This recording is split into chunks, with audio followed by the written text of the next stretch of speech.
Hello. Here we are again. I'd like to start off by asking a simpler question. So a shorter question. Simple isn't the right word. Many of you have probably asked yourself this at least once. You tend to ask it of yourself more as you reach the end of your adolescence, journey into adulthood, and very often throughout your adulthood, where you sit back and you ask, why am I doing this? You start to get a clearer understanding of what you're doing, but the why is often lost on you. This is fair, and this is something that a lot of stories try to ask its players, as well as even its creators sometimes. There's something about whenever you're creating a project where you sort of get to open up the dialogue with yourself and ask yourself the questions of what you're doing and why you're doing it. And I feel a certain video game that does this exceptionally well would be Nier Automata. This is the story of an android versus machine war that's been plaguing the planet for hundreds of years, maybe even thousands at this point. And there are a few androids who are tasked with killing these machines on the planet in order to reclaim it for humanity. But after hundreds of years of being stalemated in this war, some of the androids have begun to defect or question their directives, and they've gone rogue. Some androids feel as though the war is a lost cause, that continuing fighting is ultimately meaningless. So they're constantly reaffirmed of their purpose and how good it is to serve mankind. 5012 AD. The year mankind's glorious history came to a sudden and abrupt end, when the world was invaded by aliens from beyond the stars. The aliens unleashed a new breed of weapon, machine life forms, that all but annihilated human civilization. The handful of survivors that remained fled from Earth, seeking refuge on the moon. 5204 AD. Humanity launched its counterattack, deploying an army of androids from a network of orbiting bases.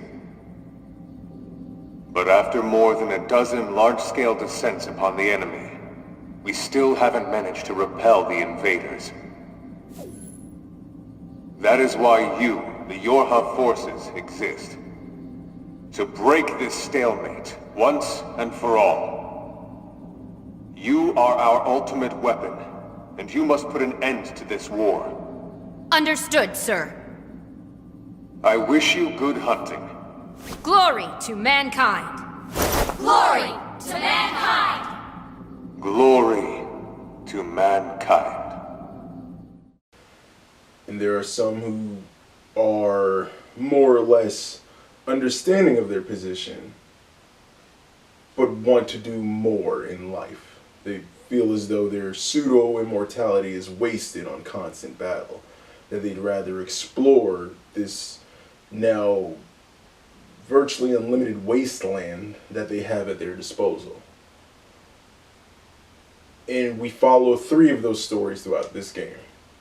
We follow 2B, the initial protagonist of the story, that has begun to realize that life is a little bit more meaningful, that each one of her pseudo-deaths, she loses a bit of herself. Though she's an android, she has begun to believe that she possesses a soul. Then we have 9S, her companion, younger sorts, that is beginning to see that there's a lot of good to see in the world, and now that he's being able to experience it up close, he feels that a lot of these chores or missions that he has are wasting his time. And then we have A2, a veteran warrior turned rogue that no longer wants to fight, that has become privy to some information that we find out later in the story. And this has made her feel as though this fight is meaningless, though she doesn't seem to hate machines any less because of this information. And so that's what I want to dig into today. Not so much the game, but the ideas that it talks about. The idea that there's more to life. The idea that there's a mission in life. The idea that sometimes having nothing in life leaves you feeling lost, perhaps hopeless. That all these things exist within us, and that these robot life forms have a better understanding of today's subject, humanity.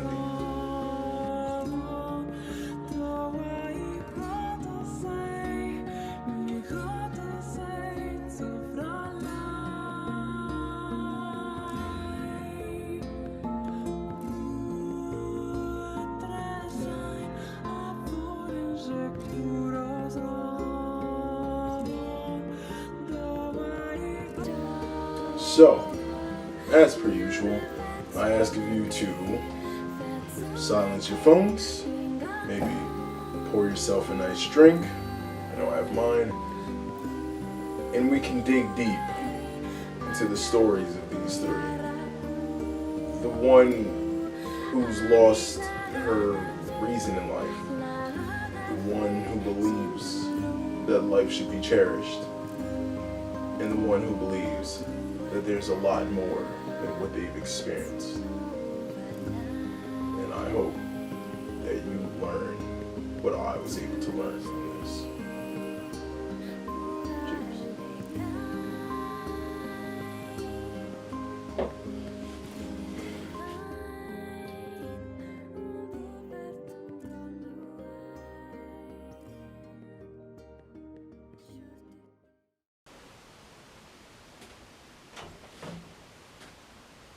Much like life, let's start off cheerful and then make our way to depression and realization. Let's start with 9S and what he represents, and one of the ideal traits to consider when thinking about any sort of character. So 9S represents most obviously our innocence, but most curiously the desire to see the world around you. Now, this is definitely something the younger and less seasoned of us in life will tend to latch to. Of course, without a point of reference, it's pretty hard to say that things can be dour or things can look bleak.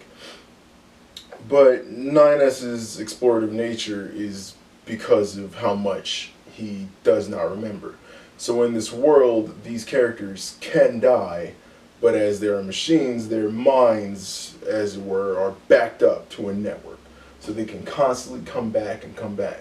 But every time they die, they do lose remnants of their memory, if the memories have not been backed up properly.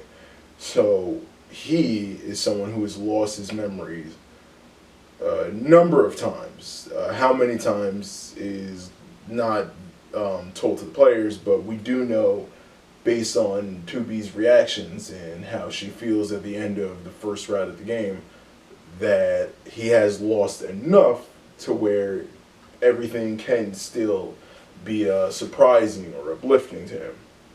So him wanting to see more and do more makes a ton of sense. It's kind of nice and refreshing to see someone who just wants to live, and that all this fighting is more tedious to them than it is obligatory. They don't see the world like his partner 2B does. She sees bleakness around the corner, but she also values life. She's very much the in-between of the three of our characters. And she has died a few times, but because 9S tends to make sure that she gets backed up, she remembers a lot more than he does. To be hated to keep killing you. It caused her so much pain.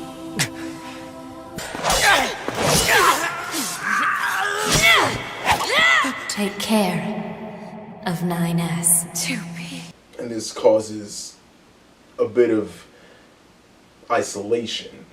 So she's somebody who has begun to understand the importance of life, but someone that understands that her job is extremely important, that she still needs to be this warrior to take out the enemy. Until a mission in the desert. So while traipsing along through the desert with her partner, they come across a robot that runs in fear. Now, they had never seen the machine life forms run in fear, so she starts to see that they are very much exhibiting human-like qualities of fear and happiness, and it's unsettling. They don't give up. Run. Run. Must run.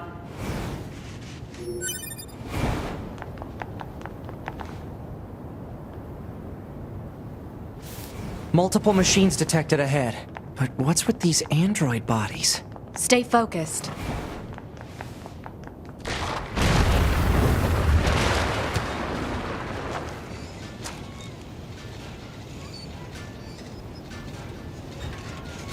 Child. Child. Child. What is this? My love. My love. Don't listen to them, 2B. Together forever. Together forever. Carry me. Carry. They don't have any feelings. They're just imitating human speech. Let's take them out. Feed me. Love. Love. Love. Love. I'll get you for this. To see that you have to chase this creature down, and finally when you catch up to them and you kill them, you come across this giant gathering of machines until they finally create a new life form, this fake android creature. And this is probably the most interesting part of this game, is that there's a lot of enemies that just don't attack you. They're definitely enemies in the sense that you can fight them, but many of them will go idly about their own business, and they'll only bother you if you attack first. And this is made all the more true when you run into this boss battle, one of the earliest and probably first boss battles in the game, and it's with Adam, the original robot. So, subtle. But, you can stand there for minutes. If you stand there for an hour, nothing will happen. The game will shut off before this robot attacks you. And there's when you start to see something about 2B, where she truly doesn't crave this battle lifestyle. That they've been doing this for so long that it's starting to become a little bit meaningless. And then we progress further and we come across a circus of robots, ones that have completely abandoned the idea of fighting a war entirely. They will not attack unless you attack. A tank full of robots that shoots balloons. They, too, wish to enjoy the life that they've been given. They've separated from their directive. And this is when we start to see that they have chosen their own path. And that is probably one of the most important things that characters can do in a truly enriching story, is that they have their own goals and ideas. That if you were to totally separate them from the main goal of the story, what is it that these characters want? So I spoke in another episode about why I don't care for the Superman version, the Man of Steel version of Superman, is that if you were to totally remove him from Man of Steel, he falls flat. He can't exist outside of that movie. But we see here that these characters, if removed from their world, well, even the side characters would more or less just want to have fun and play and enjoy their lives. The main characters would want to take care of those that they fought for. They would want to grieve and spend time. They would want to have a memorial made out of those they've lost. They would want to explore the world and live the lives they've been blessed with. And this is made all the more true with how 2B feels about this war and the people that she goes to war for. There is no point in this battle. This will continue infinitum, as they can see. It's made all the more true with the revelation that the humans that they've been fighting for almost 1,000 years have all died. That the aliens that came to their planet and started this war almost 1,000 years ago have all died. Spoiler alert, spoiler alert. Spoiler alert. Nigga, didn't you hear me? Keep it to yourself. The only ones left are the soldiers, the fighters. The fighters who have been told from birth the only thing that they have to live for is war. And so now that they don't truly have a reason to fight anymore, well, what's the point? And then we turn our attention to probably the most painful part of the story, and that of A2, and what it feels like to wander in a world where you don't belong anywhere, and you know, or you've come to realize, that everything that you've been doing until that point has been meaningless. Do you give up? Do you stop fighting? Do you find something new? Do you find a better purpose? Do you resent yourself for spending so much time, wasting so much time searching for something that never mattered in the first place? Does the time that you spent on what you spent it on matter? Has it become meaningless? It's pretty hard to say. You talk of important decisions, but as robots, you have no free will. Why pretend anything you do matters? Our decisions do matter. The fact that they're predetermined makes them no less important. But A2 begins to find a reason again. But you knew that, right, Nines? Shut up! Shut up! What do you know? You don't know anything at all about us! Proposal. Cease combat. Fighting her at this point would be Pod irrational 153, I order you to halt all logical thought and speech. This order shall remain in effect until you confirm the death of either myself or Unit A2.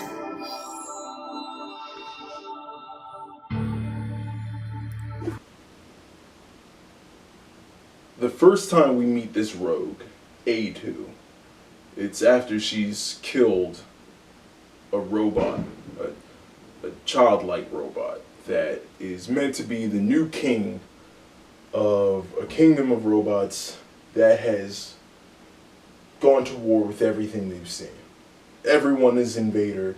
They're all enemies. And we don't realize it here, but we see throughout this story that A2 hates senseless violence. That she's a warrior who has discovered the truth about their world and no longer wishes to fight. And so she stops fighting meaningless battles. She only fights to keep herself safe now. And it's a bit heartbreaking the more we go into it. But she slowly has to start searching for a reason to live. And as she searches, she runs into a plethora of characters, all just trying to survive in this world that they've been forced to inhabit. And she starts to befriend the leader of a village of peaceful robots and develop a friendship as she takes care of and plays with these child robots. And when it gets attacked, she helps him move to a safe haven, a giant war machine that's been hollowed out of all enemies so that they could live there. But it suffers another attack, and during the battle, the children all fall. And the leader of this village, Pascal, cannot deal with the grief of losing everyone. So the player is left with a choice. Do you kill them, wipe their memory, or walk away?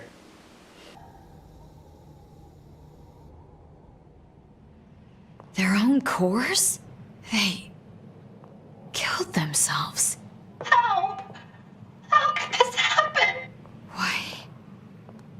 Why would they do such a thing? I taught them everything. All my thoughts and emotions. I thought it would serve them well in the future. But instead... How would teaching them lead to something like this? Fear. I don't understand. I taught the children what fear is. I felt they had to know so they wouldn't rush heedlessly into danger. But instead... Fear destroyed them. It caused them to take their own lives. If I knew this could happen, I never would have. A2, I need your aid. I cannot live with this heartbreak inside me. I need you. I need you to delete my memories. And if not, then I need you to kill me. And there's not much of a right answer here. But we know A2 does not care for senseless death. And regardless of which route you chose, you either see Pascal again, or should you choose to kill her, a replacement if you go to the now empty village. And we start to see that this character truly wants this all to be over. But there's not going to be a quick end to this. She's going to have to fight, and she's going to have to go against all systems and break down everything that's come before her in order to bring some level of balance to a world that is very much lost in. And throughout these struggles of this person trying to just simply live and find a new purpose in a world that has next to none left, well, it's easy to see yourself in that role. What do you do when you've lost your purpose? What do you do when you've lost people? Do you keep going? Do you just stop? And the game does a good job of not making it clear the right way to feel about it. And I'd argue that's because there is no right way to feel about it. That it's only through experience and learning and going through these trials that you can start to develop your own reason for doing any of this. And at the start of the third route, A2 decides to live for 2B, someone who wanted to see her friend survive. And A2 has given up a lot in order to do this. And that's kind of the beauty of this character. And the beauty of life in general. It's definitely always a choice that you can make. All of these characters have had the ability to make a choice. They've all had the freedom to do as they please. They've been told a certain thing, And some of them haven't had the information placed in front of them. And that brings me to an excerpt that a doctor is talking to her child. The child says, "Why can't you help Daddy? Why can't you fix him?" And she says, "Well, it's sort of like jumping out of a plane with no parachute. I know what planes are. I know what terminal velocity is. I know just the maximum height that one can fall from, hit the ground, and still survive. I know how to fix their body should they survive. But knowledge over what's happening doesn't always grant you the power to change it. You've jumped out of that plane without a parachute. No amount of knowledge about the situation is going to stop you from hitting the ground." And this is what A2's experienced. She's become knowledgeable about something that she can't do a whole lot about. So she does the best she can. She continues surviving. She continues fighting for what she needs to fight for in order to stop the senseless deaths. And she does eventually find peace. And I think that's what makes the ending, the true ending, if you played through the game 5 times, so poignant. However, the possibility of a different future also exists. A future is not given to you. It is something you must take for yourself.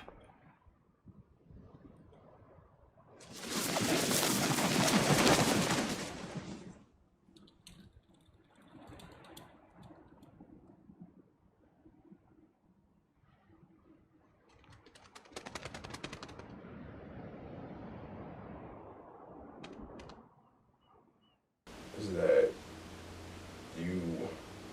it is up to you. And there are some people who may not feel the same, who don't want to keep going, who lose their purpose. And should you help those who lose their purpose? People who have lost a lot? Is it your job to fix or save them? The game doesn't always make it clear if that's the case.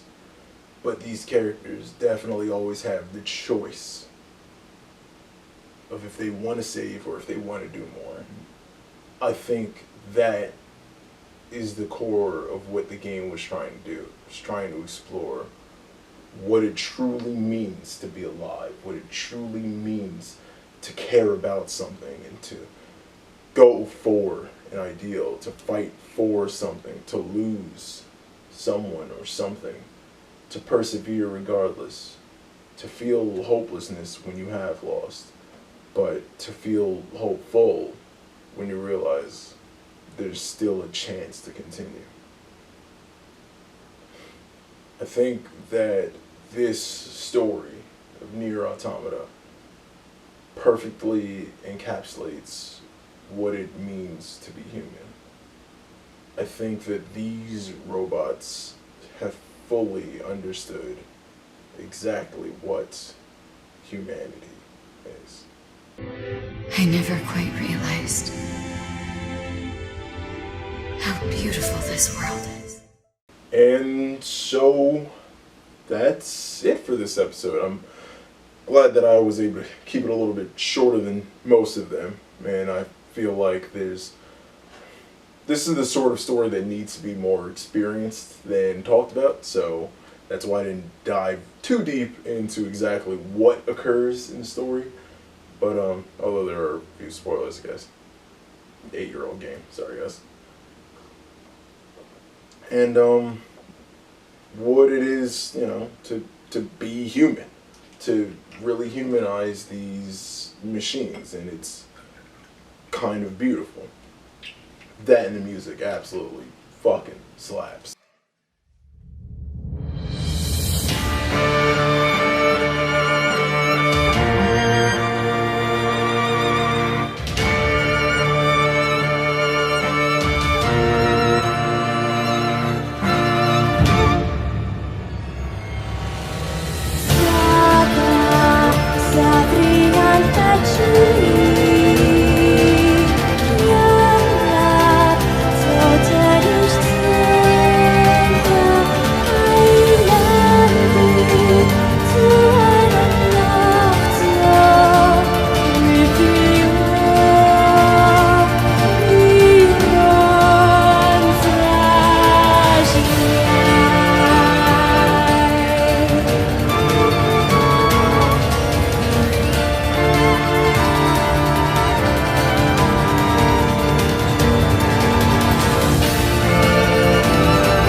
Seriously, just listen to the soundtrack. It's awesome. But this is ultimately what I feel like best talks about the value of life and to keep going. And this story broke me at a few times, and it also inspired me at others. And that's really what I liked about it, that these characters have such a lasting impact on me even years after the fact. Something that not every story can do, and that even though they weren't human, they felt the most alive to me. And it was just their simple struggles, the resistance, trying to support a war that they didn't know mattered, the fact that these androids were fighting a battle for hundreds of years that had ended, the fact that machines were slowly learning how to live. And this was all just very powerful, and that I think that once experienced, you'll truly understand, you know, what to look for as far as a character that appreciates and understands life. And that's just another important layer of what makes a solid, strong character. That do they appreciate what they're going through? Have they lost things that they've appreciated? And what do they do when there's nothing that they can find to appreciate?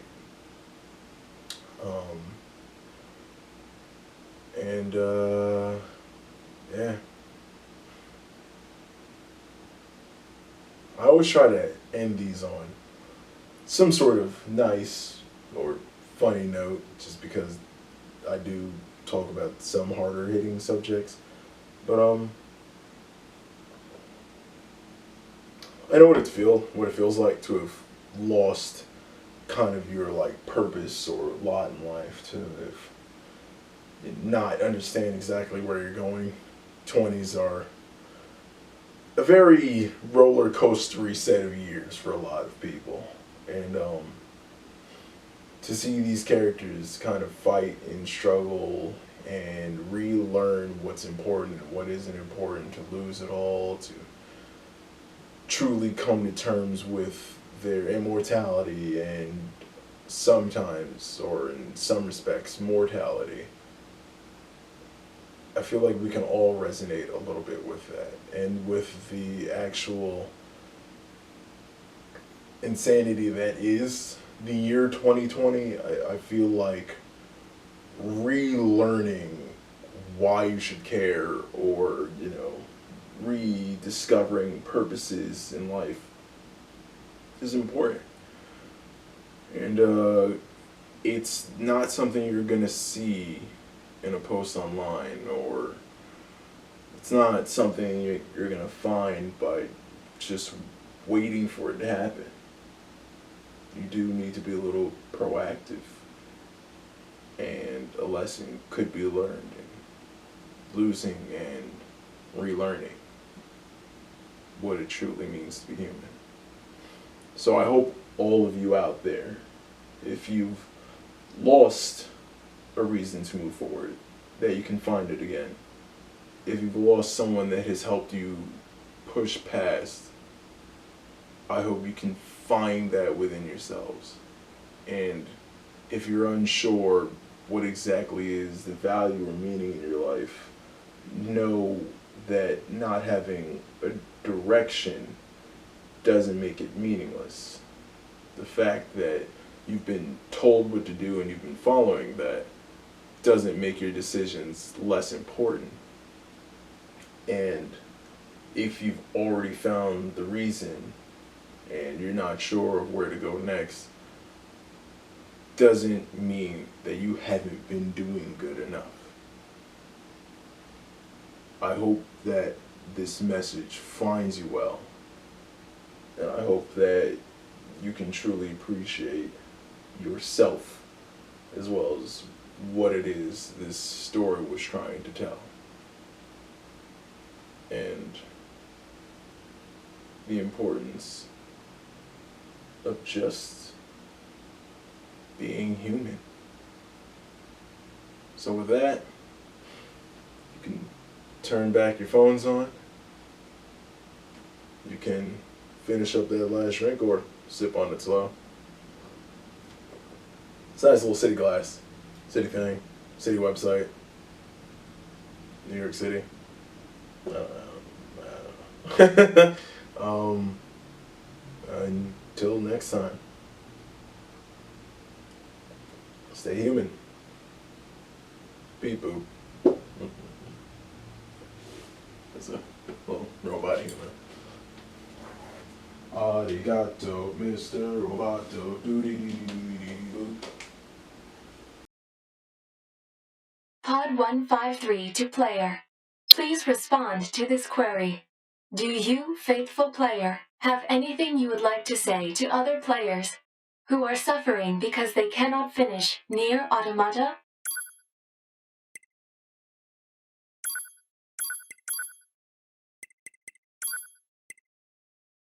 Pod 042 to player. Please respond to this query. You, faithful player of this title,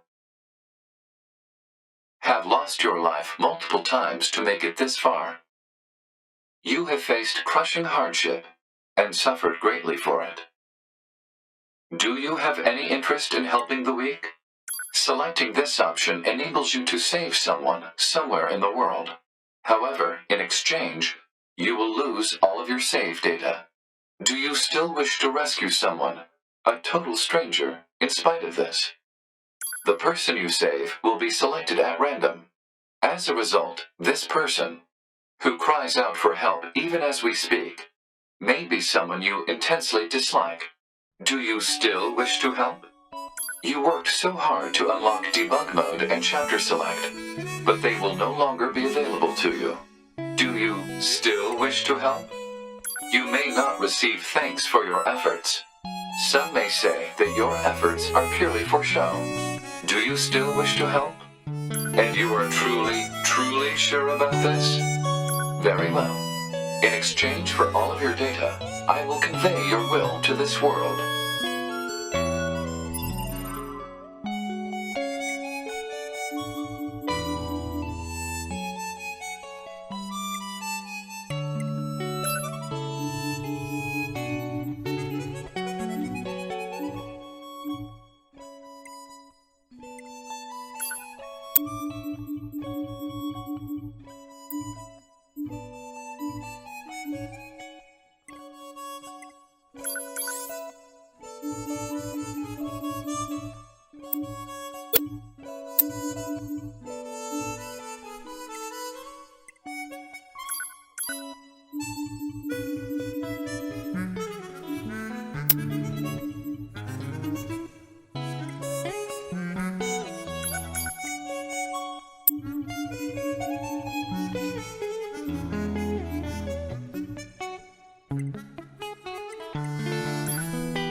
All of your data has been deleted. And so, we must say goodbye. I feel a slight amount of sadness. It is time for the final words. Affirmative. To all of you who spent time with this game, thank you. Thank you for playing.